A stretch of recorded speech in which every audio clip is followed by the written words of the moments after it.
All right. Hello and welcome everybody to Law at the Library, a partnership between the Chicago Bar Association, the Evanston Public Library, and the Chicago Public Library. My name is Lorena Neal. My pronouns are she, her, and I'm the legal literacy librarian at the Evanston Public Library. We're delighted to have everyone here tonight for this special Know Your Rights panel discussion of environmental updates impacting your community. For the month of May, we will be celebrating Older Americans Month with two Law at the Library sessions. On Tuesday, May 14th, we'll present a session on wills, trusts, and estate planning. And on Tuesday, May 28th, we will present a program on guardianship and power of attorney. I'll put the page with the schedule and registration links in the chat in just a moment here. And you can also see the videos of past presentations on the Evanston Public Library YouTube page, which I will also post a link to, so you can see the Law at the Library playlist there. We do have a general list of free and low-cost legal resources on the EPL website. I will add that link to the chat as well. Our moderator tonight is Elin Grayson. Ms. Grayson is a partner in the environmental law firm of Nyman Franzetti LLP in Chicago. While in government, she served as the chief legal counsel for the Illinois Emergency Services and Disaster Agency and the State Emergency Response Commission, and as an assistant attorney general for the state of Illinois prosecuting environmental enforcement actions. She serves as National Environmental Counsel, supporting corporate law departments with the management of day-to-day environmental compliance challenges and cleanup obligations. She also serves as co-chair of the CBA-CBF Task Force on the Sustainable Practice of Law and Innovation. She is a frequent author and speaker on environmental law and policy matters, and teaches natural resources law as an adjunct faculty. She received the National Law Journal's Energy and Environmental Trailblazer Award and was recognized as Best Lawyer's Environmental Lawyer of the Year in Chicago. Ms. Grayson is also the past president of the Chicago Bar Association. Welcome, Lynn, and I will turn things over to you now to introduce our other panelists for this evening. Marina, thank you very much for those kind introductions, and welcome again to everyone joining us this evening. I'd like to extend another thanks to Lorena for all of her help in making this program happen this evening, and also special thanks to the Chicago Bar Association's Director of Public Communications, Ann Glenn, for all of her efforts to help us pull this program together. The Chicago Bar Association very much appreciates the opportunity to collaborate with the Evanston Public Library and the Chicago Public Library to bring you these important programs. On May 10th of this year, the Chicago Bar Association will celebrate its 150th anniversary being part of the legal community in Chicago, in the state of Illinois, and throughout the United States. As we think about the future and move forward, ensuring access to justice, protecting the rule of law, and providing these opportunities to communicate on the legal issues of the day with the public remain our priorities. And with that, in celebration of Earth Day 2024, we have three great speakers with us this evening to share some environmental updates and their insights on the work that their organizations are doing in Chicagoland and how you can learn more about environmental issues impacting your community, and how you can stay involved and perhaps get more involved. Our first speaker is Raquel Garcia Alvarez. She is the policy manager and a steward at the Forest Preserves of Cook County. She will be speaking about the Conservation at Home program and other special insights from her work, including how to get more involved. She will be our first speaker, but I'm going to go ahead and introduce our other two speakers right now too. Our second speaker will be Steve Sylvester. He's the chief of the Illinois Attorney General's Environmental Bureau in Chicago, where he supervises 17 assistant attorney generals. He oversees and directs the environmental enforcement on behalf of the people of the state of Illinois and other work of the Bureau to represent state agencies. He will be giving us an overview of what the Attorney General's office is and does, as well as highlight some notable cases that he's worked on in Chicagoland, including some in the environmental justice area. Our final speaker will be Dawn Walker. She's the Chief of Staff for Commissioner Cameron Davis at the Metropolitan Water Reclamation District and a noted authority on environmental and plan development, particularly in the areas of flood mitigation and wastewater management. She'll be discussing the history and the purpose of the MWRD, its important water-related work in Chicagoland, and how each of us can stay better connected to the MWRD, excuse me. One note for our guests joining us this evening, there will be a short Q&A session at the end of the presentations. If you'd like to ask a question of one of our speakers, please put it in the Q&A part of the Zoom. You can link at the top, or you can also place it in the chat if you would prefer to do that. And at the very end of the program, we'll have an opportunity to present questions to our speakers. And with that, I'd like to turn it over to our first speaker, Raquel. Hi, buenas tardes, everyone. Thank you for having me here today. I have a few slides that I would just like to show to people because the Forest Preserves has many different species that are able to, that we like to showcase. So give me just 1 second to pull that up. Okay. Do you see that? Yes. Great. All right, so thank you for that thoughtful introduction, Lynn. So I am the policy managers at the Forest Preserves, and I deal with all different types of policy, whether it's working with our legal team to improve internal operations policy, or making sure that we're offering adequate services to our residents through our language assistance policy, or looking at policies that impact the wildlife and that we're managing on the Forest Preserves. You know, right now we're working on a pollinator policy. Just how do we educate the importance of pollinators? What are we doing to protect pollinators within the Forest Preserve? So it runs the gamut from protecting people, staff, making sure people are having a positive experience within the Forest Preserve through our racial equity work, and then also just making sure that we're protecting wildlife and conserving these special places with the best science or the best practice that we see on the ground. So one of the reasons why I feel people love living in Cook County or the Chicagoland area is because we are really diverse. We're diverse in people. You can go to eat at any restaurant and eat your way throughout the world, you know, because there's different cultures, there's different neighborhoods, there's different places to work where the economy is. And one of the nice things about Chicago and Cook County is that we are the most biodiverse county in the state. And part of us having really good diversity is through the restoration work that the Forest Preserves is doing, but it's also because we're along the Mississippi Flyway that is along these Great Lakes. So there's over 5 million birds that travel up and down this Mississippi Flyway from northern Canada all the way to Latin America. And that includes 200 species of different waterfowl, shorebirds, songbirds. And I think it's really beautiful that sometimes people's first introduction can be listening to a bird song or seeing a bird and realizing there's wildlife here. And wildlife is coming back.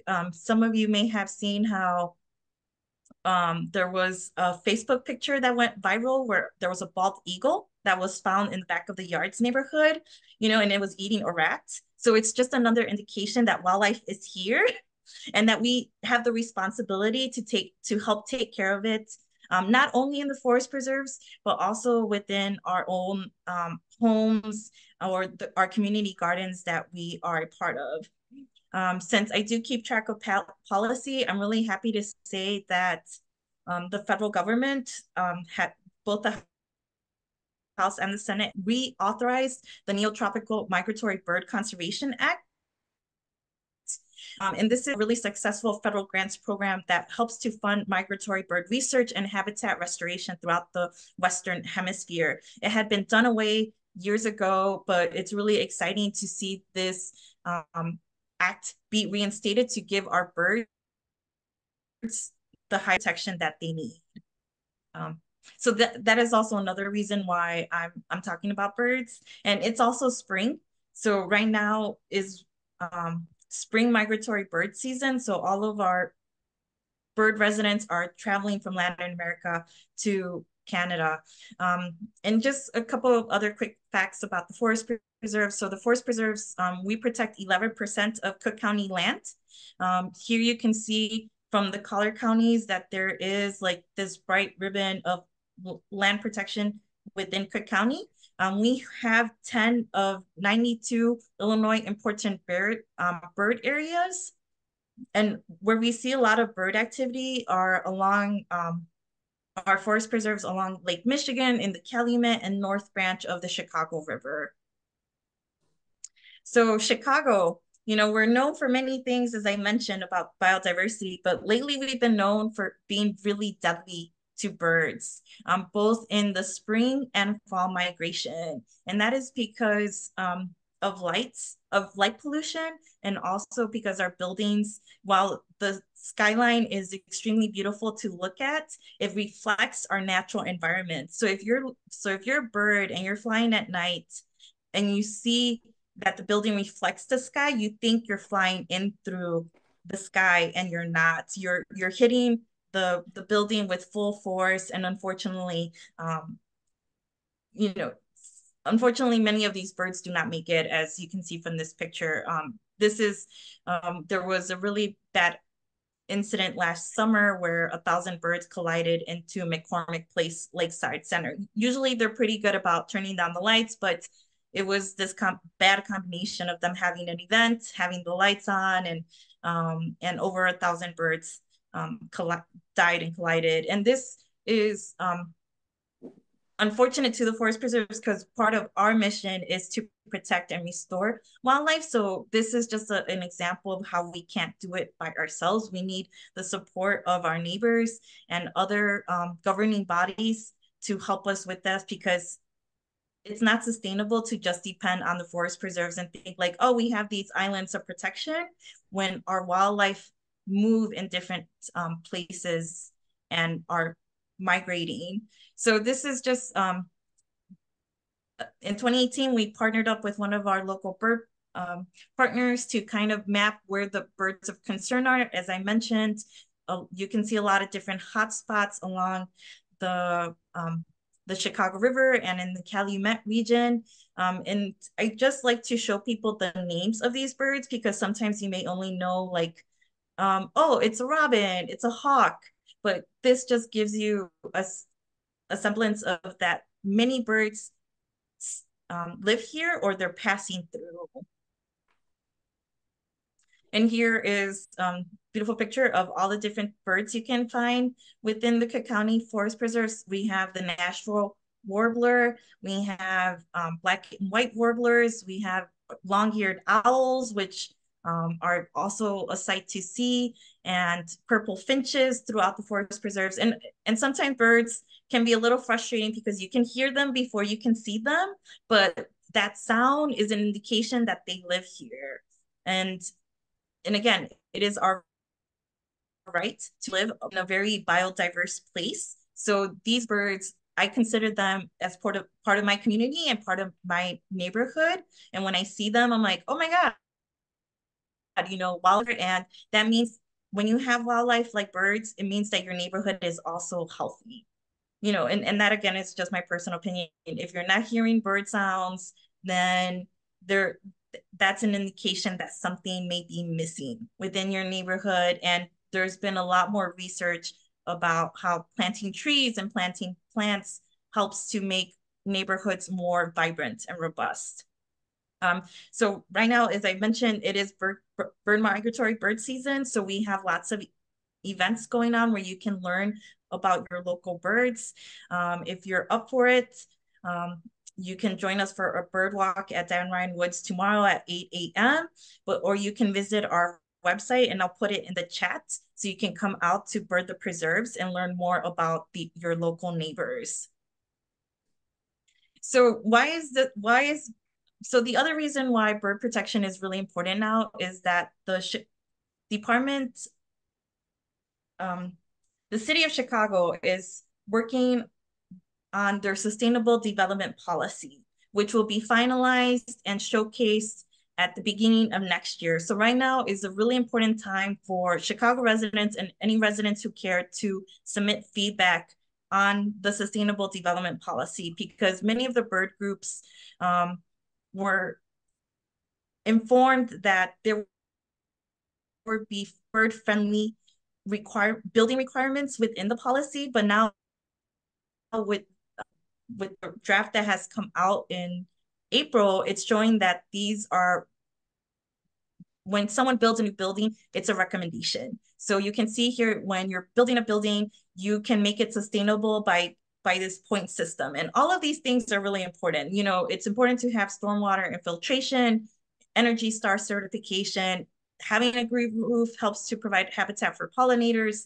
And then bird protection gets 10 points. So you can choose from this menu of items to get to your 100 points. So this means that a building, even though Chicago is one of the deadliest places for migratory birds, that individuals are not being builders are not being required to make their building bird friendly. And some of these options to make it bird friendly include pattern glass, screens, efficient lighting design, and lightning controls. So again, I'll put the link in the chat so you can provide a comment to the Sustainable Development Policy.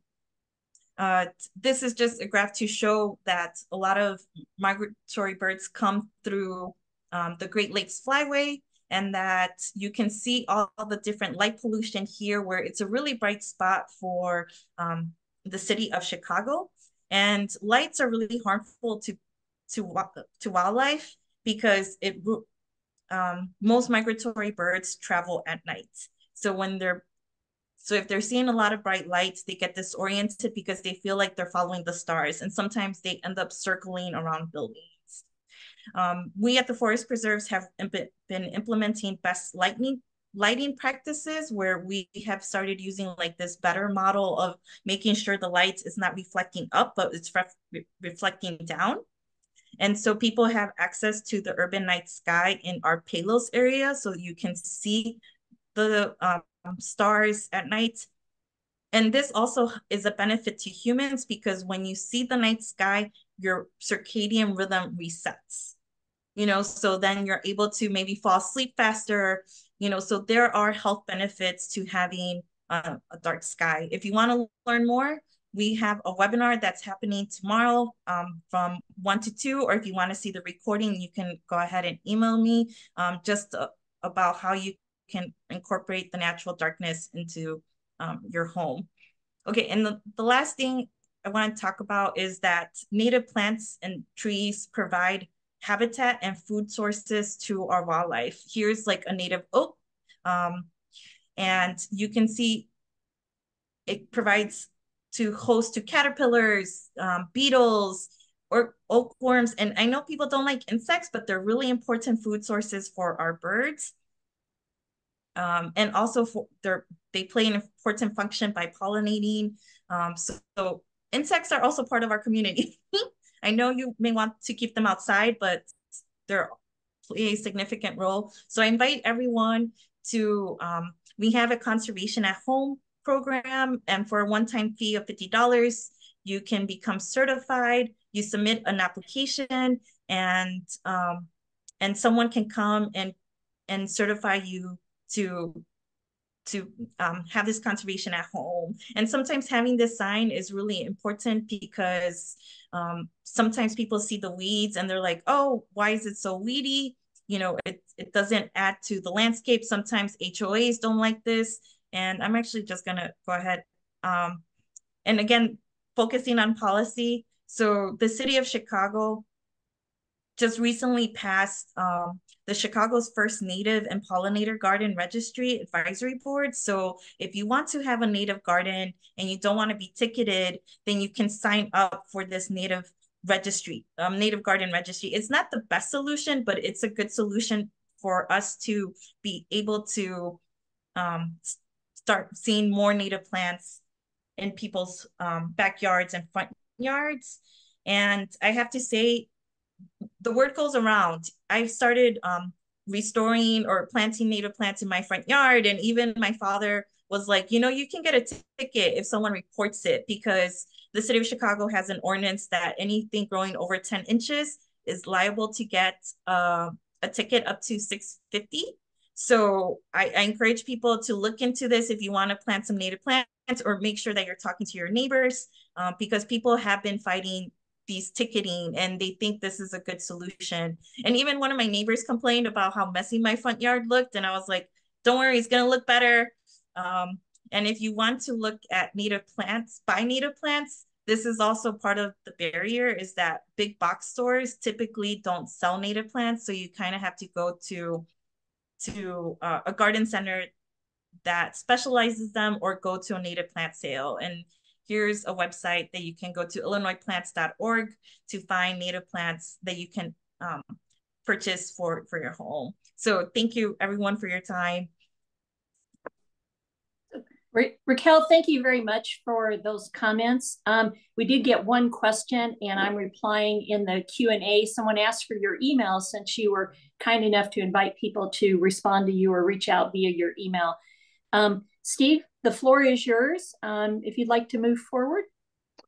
Great, thanks, Lynn. Appreciate the introduction, going back to the beginning. As Lynn mentioned, I work for the Attorney General's office. That's Kwame Raoul.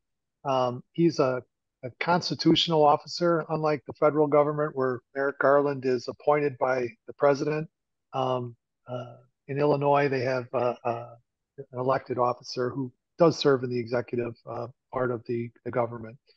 And the Attorney General has been, especially when it comes to environmental law, this Illinois Supreme Court has held that the Attorney General is the chief legal officer of the state and has the duty and authority to represent the interests of the people of the state to ensure a healthful environment. That's the work that we do in the Environmental Bureau up in Chicago. It's important to note too that the Illinois Constitution in 1970 guaranteed each person the right to a healthful environment. So in 1970, they created the Environmental Protection Act and the Illinois Environmental Protection Agency, who is one of the state agencies that, well, the primary agency that is responsible for ensuring compliance with the Environmental Protection Act and various regulations under that. The work that our office does, it's split geographically into two areas. One up here in Chicago, where I run that shop, and then we have another one down in Springfield that essentially takes everything south of I-80, and so they have a lot of area to cover. The work that we do is broken up in a couple of different segments. We do enforcement work primarily, so we will bring complaints after we've gotten referrals from state agencies like Illinois EPA, the Department of Public Health, Department of Natural Resources, the Illinois Emergency Management Agency, and others. As part of that work, we get referrals from the state agencies who are the eyes and ears out there, and they are responsible for inspecting regulated sites, as well as other unregulated things. For instance, if you had a train derailment and it spilled ethanol, for example, into a body of water and there was fish kill, you'd have folks from a multitude of different agencies that would respond, and they would ask us to bring a lawsuit to get relief in the form of civil penalties, natural resource damages, and injunctive relief to clean up any of the contamination that's occurred. We file complaints in front of the different circuit courts throughout the state of Illinois.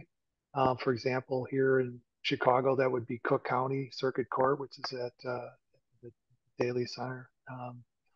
We also file administrative complaints in front of the Pollution Control Board, who was previously housed at the Thompson Center, but have now moved to new headquarters since Google has taken over the former Thompson Center. And also we file actions in federal court. We cover all the media, air, water, land, drinking water, wastewater, and natural resource damages, to name a few. And in our work, we also partner with different governmental agencies and non-governmental agencies as well. For instance, we work with the federal government, DOJ, and the Department of Justice is similarly aligned like us, only at the federal level. Their client agency in the environmental arena is typically US EPA, and in Chicago they have an office in Region 5. We work with them. An example of a case that we've done recently was we worked with the federal government regarding an enforcement action for Midwest Generation's coal-fired power plants, which included facilities in Crawford, Fisk here in the city of Chicago, Waukegan up in Waukegan, obviously, in Lake County. And they also had plants in Joliet, Will County, and the Powerton facility down in Peoria area. We also work with state's attorneys throughout the office.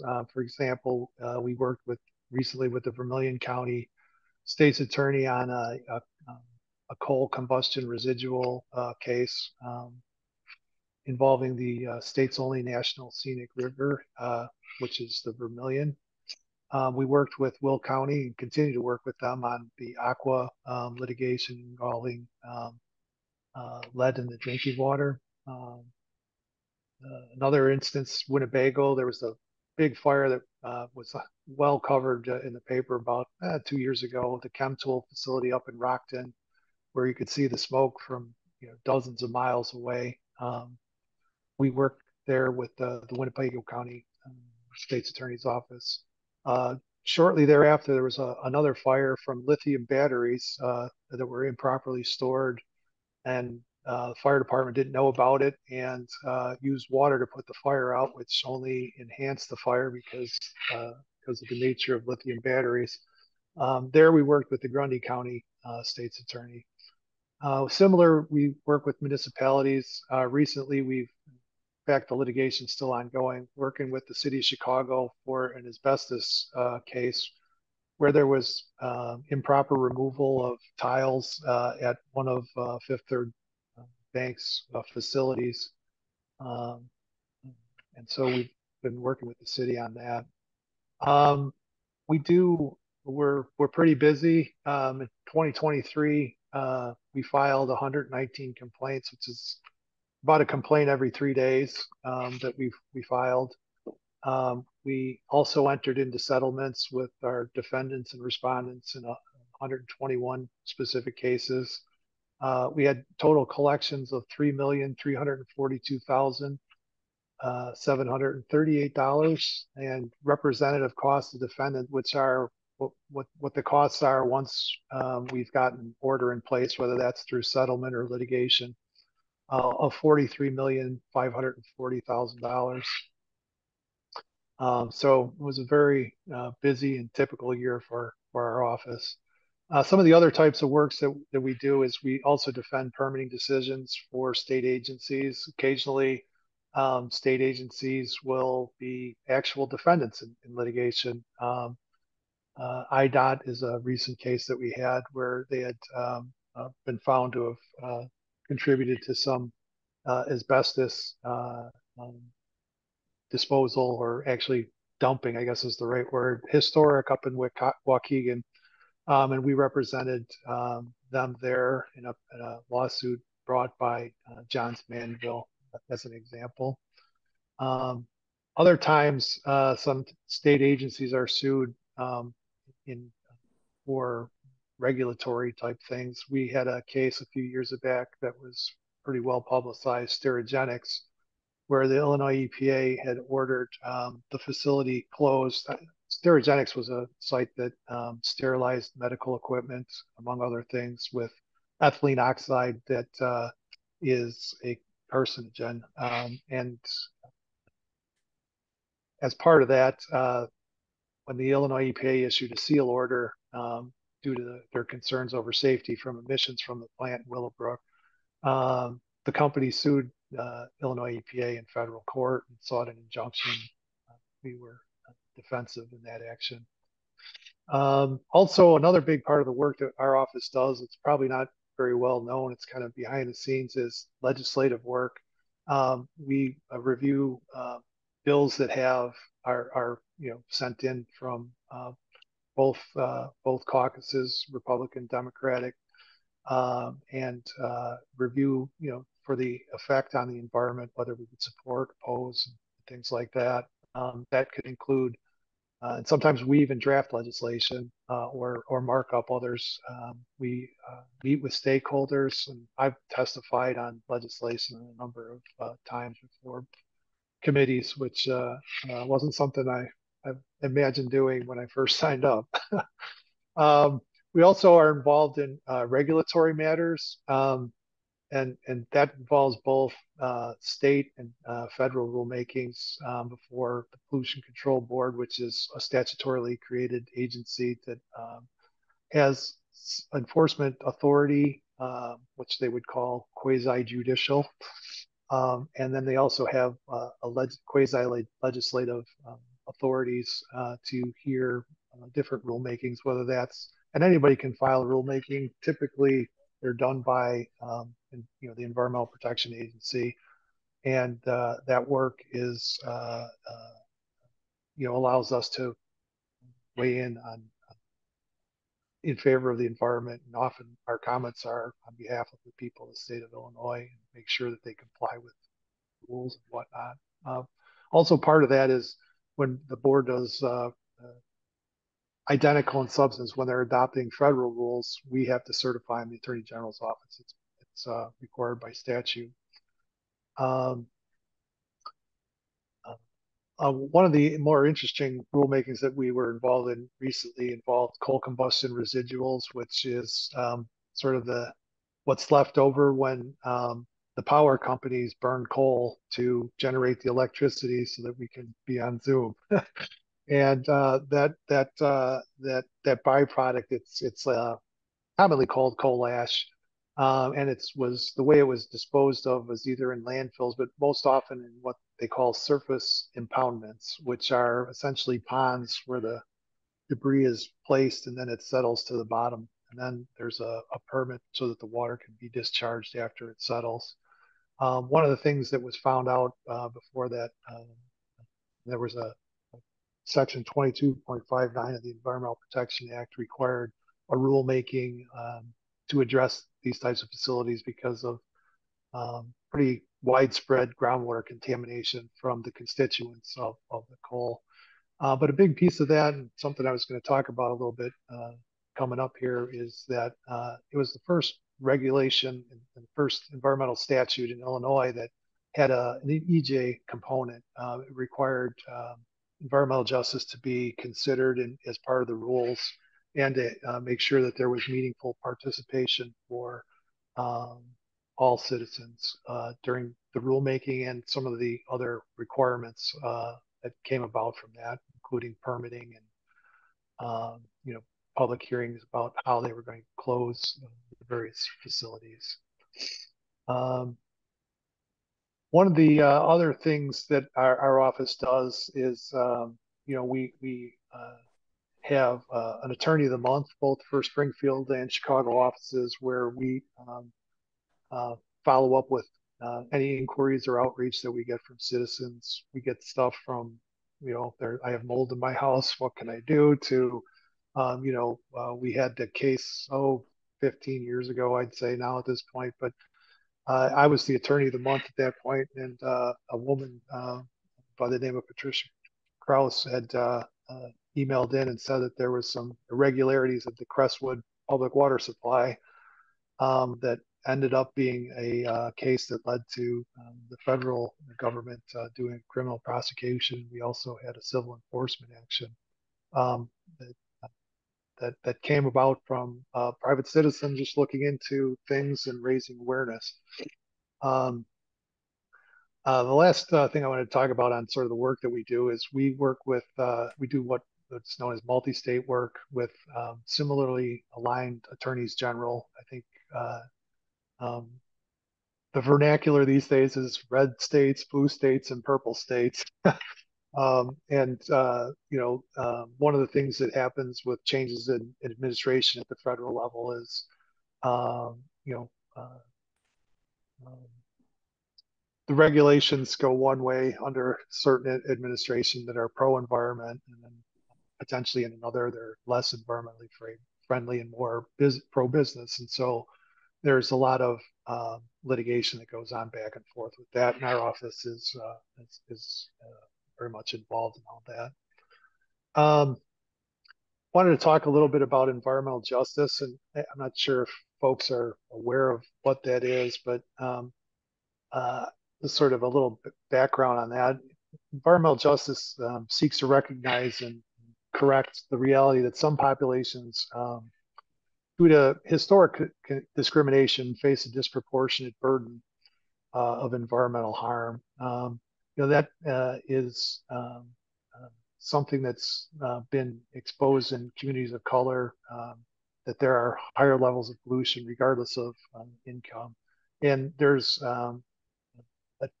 historical tracing of this to discriminatory policies like redlining. The communities of color have been overly impacted by infrastructure that causes harm. For example, older homes with lead service lines and poorly maintained sewage systems. Lead service lines are the line that goes from the street where the water main is to the person's home. Previously, for some reason, they thought that using lead was a great way to do plumbing and convey drinking water. Over time, that came to be that wasn't a very good idea. And there's a big push both at the federal and state level to provide funding to get those lead service lines changed out. Same thing with the sewage systems. I think one of the things that our office also, and especially in our multi-state work, is very much involved in is, climate change. And there's been we all have the same weather for better or worse here in the state, and that there's been an incredible number of like 100, 500,000 year rain events that have been plaguing the state as well as the country, which lead to combined sewer overflows for towns that have those, like Chicago and other areas. For instance, Cahokia Heights down in southern Illinois is an environmental justice area. That's a site that we are working with the federal government now to alleviate that issue. But certainly a challenge and something that's pops up all too frequently in lower income areas. Steve, I'm really sorry to cut you off, but we need to, I'm giving you a 60-second warning. Fair enough. I just, I think the work that we do, our job is to protect all the people of the state of Illinois from environmental issues. But there's been a focus recently under Attorney General Raoul that we are working through the lens of environmental justice in all our work. We had a town hall a few years back, and currently we are monitoring all of our enforcement actions and settlements, identifying those that are located in environmental justice areas, and including allegations in our complaint for that. Our office has retained an attorney to focus on our EJ work full time. We've been working, and whenever we do press releases, alert folks that we are encouraging residents to report environmental justice and other environmental concerns to the office by emailing us at ej@ilag.gov. I'll put that in the chat. And just very briefly, because I'm out of time here, some of the examples of EJ cases that our office was involved with was the Hilco site, where there was an implosion of at the power plant, the former Crawford plant, and the dust and whatnot, massive cloud of it went into the Little Village neighborhood.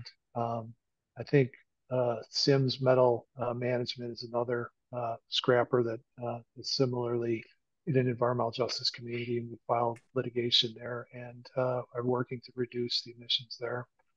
I will stop and let Dawn have the floor. Thank you, Steve. Sorry to cut you off. Dawn, Nope. the floor is yours. Oh, good. It was very interesting, Steve. I completely understand. So I do have slides. I'm happy to be here. Thanks for everyone kind of joining the webinar. So I'm going to go ahead and share my screen. And I guess for the sake of time, I'm going to try to move through these fairly quickly in case there are any questions that folks might want to ask. So I won't get into all about me, but I've been in this work of stormwater management and also community coalition building for quite some time. I think that's all we need to know about that slide. So I wanted to talk to you today a little bit about MWRD, the district, Metropolitan Water Reclamation District. A little bit about the district if you haven't heard about or heard that name. The district was created in 1889 as a public health agency. The initial mission of the district was to protect drinking water in Lake Michigan and to protect the condition of the waterways. So that was the initial mission. It's evolved over time. So the district serves most of Cook County, about 129 communities. It has about 7 wastewater treatment facilities. And in 2004, it became the regional authority for stormwater management. So I thought it would be a good idea to talk about like why was the district created in the first place and how it can impact you directly. So I'm going to take you on a little history ride. So here's a picture of Chicago in 1820. And it's if you notice by looking at the picture, something that you see, water, canals. So early settlers came to this location because they immediately saw the significance of the location. It was a transportation hub for those settlers to be able to the Mississippi River. And so the landscape was marshy. As you can see from the photo, it's close elevation to the river, which meant that the water could not drain out of the city. So when it rained, it flooded everywhere. So that was kind of the history. I'm getting to the point of why the MWRD was created in the first place.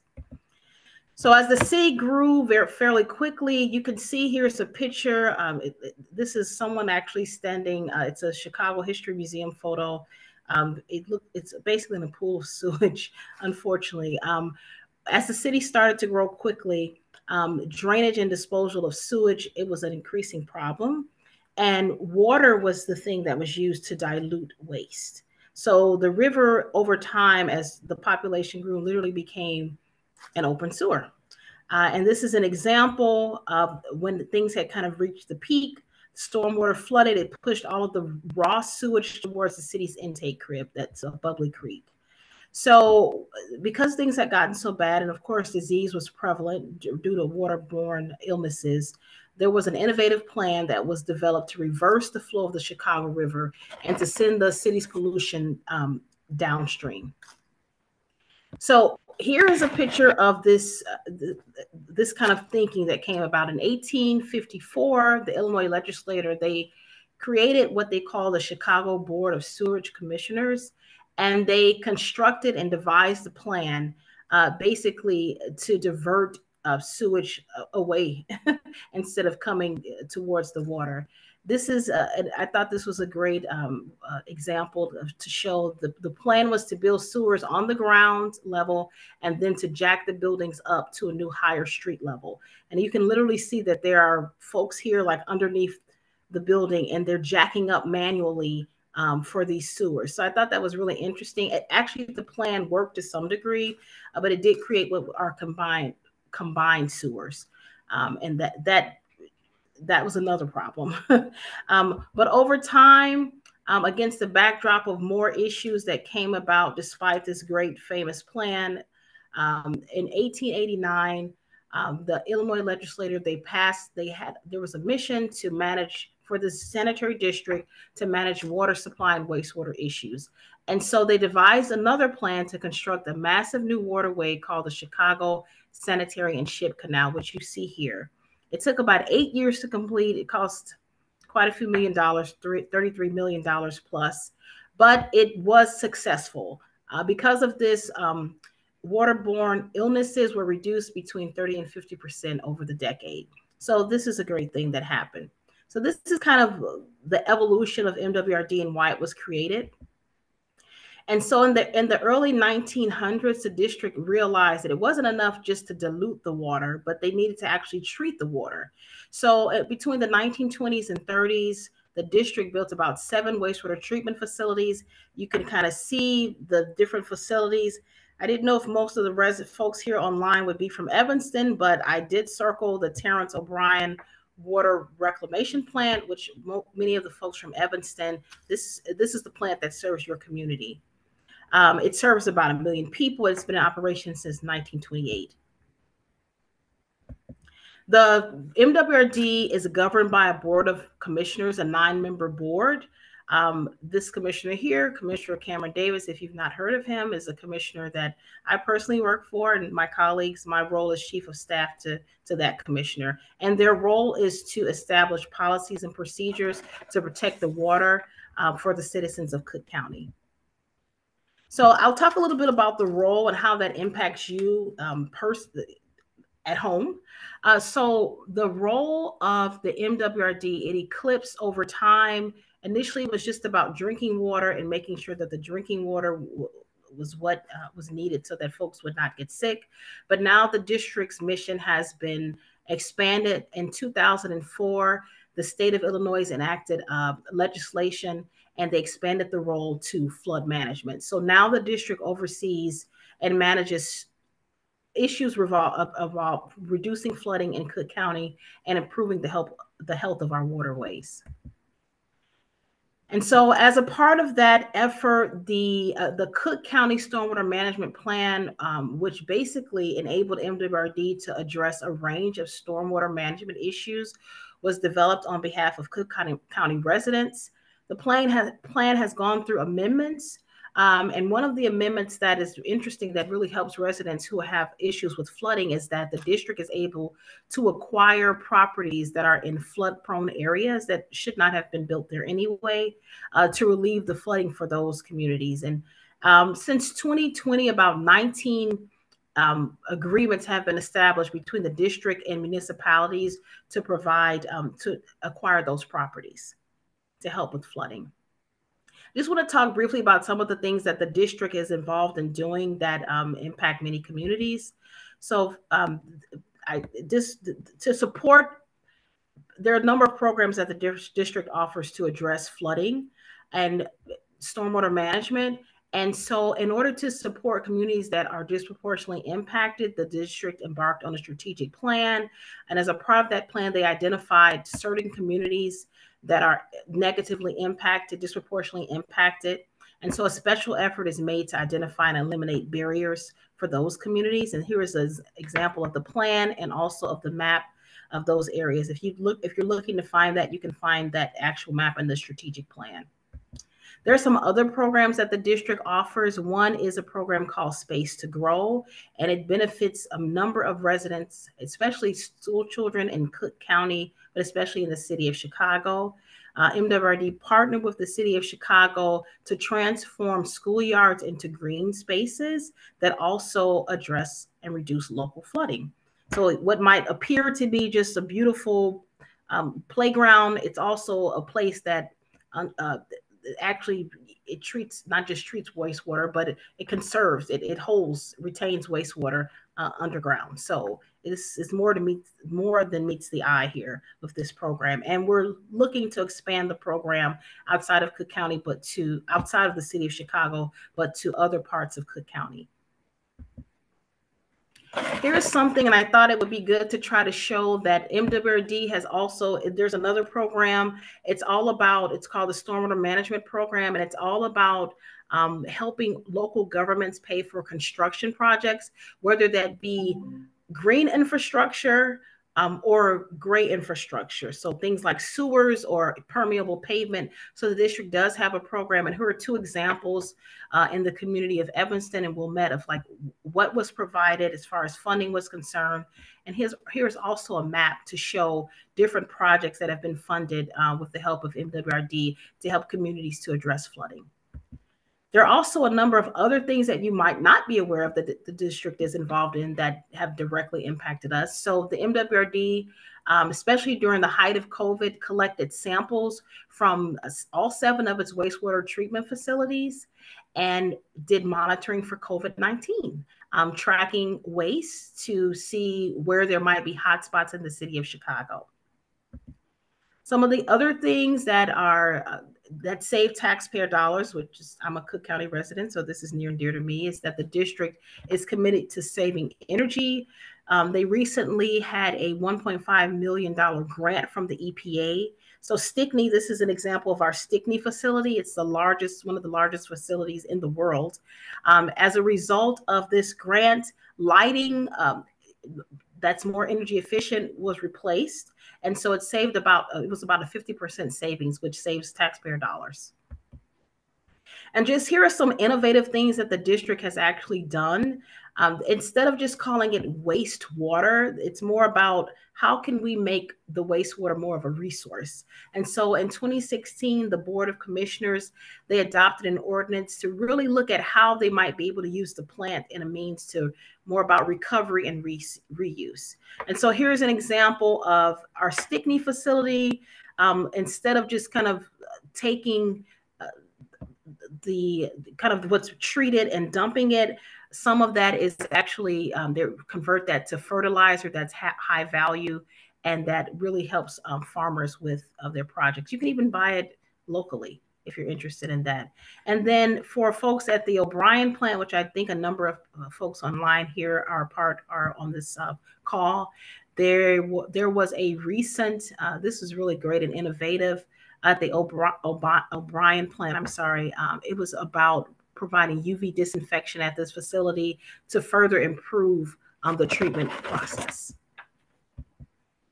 So what can you do as a citizen? I'm a citizen too of Cook County. There are a number of things that you can do to stay involved. One is to help prevent flooding, is to make sure that you stay alert, and you can sign up for what they call overflow action days. You can go on MWRD's website, sign up. You will get alerts that basically remind you when there's a heavy rain of what you should and should not do to conserve water. And then here are some other kind of tips about disconnecting your downspouts and reporting flooding to your municipality, all about reducing flooding and improving our water. Dawn, I'm giving you the same 30-second notice. I'm at the very end. So some of the other things that you can also do is, instead of dumping your medication in the toilet, take it back to a disposal area that's basically designated to do that. And there is a Cook County program that the MWRD partners with. You can actually dump your medication instead of down the toilet at the disposal site. Other things that you can do is kind of report if you see a blockage of a waterway. If you go to MWRD's website, here's a provision to be able to make sure that our waterways are clean. And then lastly, there are many programs that the district offers, including native landscaping, where they give away free milkweed seeds and even trees to help restore the canopy. And these are free to residents in Cook County. So these are just some of the things that are, programs that are available. And then feel free to take a tour of the district itself and learn a little bit more about the programs that it offers. And that is with that, I will conclude. Okay.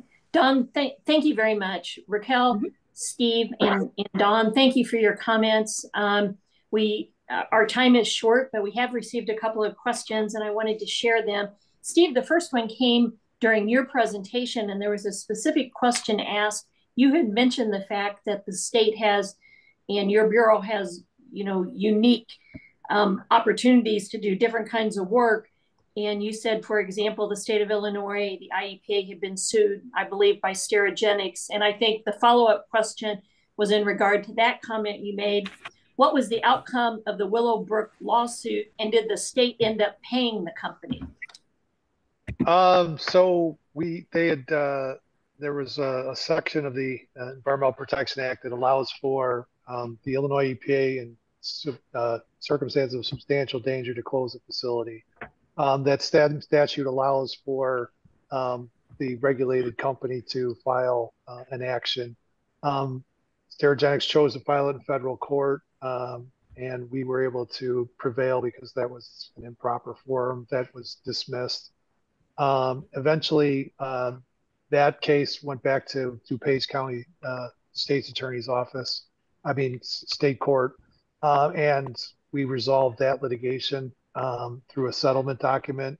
Shortly thereafter, the litigation had concluded. Sterigenics was essentially evicted from the place that they worked, and so they were never did resume operations in Willowbrook. Thank you very much. Don, this question came up during your presentation, a specific question about a flooding event that one of our participants recalled from last year. And the question is, what progress has been made on our sewage system in Chicago since the flood we had in the African-American community last year in July? Do you recall what he or she is referring to? Oh, I do. I was a part of the community that was flooded. So I know all about that. And I've been following that quite closely. So I know that MWRD, our engineers, have been working closely with the city of Chicago to come up with a 3-tiered plan. One is kind of short term, where they're looking to have a program where they disconnect residents from the storm sewers to reduce the amount of flooding. But long term, the district is working with the city of Chicago. They're developing a stormwater master plan to implement some projects to actually alleviate flooding from those communities. I know we have like no time left, but Sharon, I can share my email if you'd like more information in detail. I'd be happy to give that information over to you with a little more detail. Dawn, that would be great if you want to put it in the chat right now, and the guest that asked that question could follow up with you. We are at the end of our time. Many thanks to our wonderful speakers for their time and support this evening. And again, thanks to all of you for joining us. And I'm returning this to Lorinda to close out our program. Great. Thank you so much to all three of our panelists. Really fascinating stuff, and I really appreciate you taking the time to share that with us. Lynn, thank you so much for moderating tonight and help keep us moving along. I know there's so much more to say on this topic and so much more to learn, so I hope everyone does take advantage of the opportunity to reach out to our speakers and to their agencies and learn more about the environment in our area and what we can do to help protect it. So thank you very much again for your participation. Thank you to all of our audience members tonight, and feel free to reach out to me at the Evanston Public Library through our website. If you need to get in touch with any of our speakers, if you have any other questions, I'll be happy to pass them along. So thank you everyone again, and have a good evening. You too. Good night. Thanks. Thank you. Good night, everyone. Bye-bye. Thank you.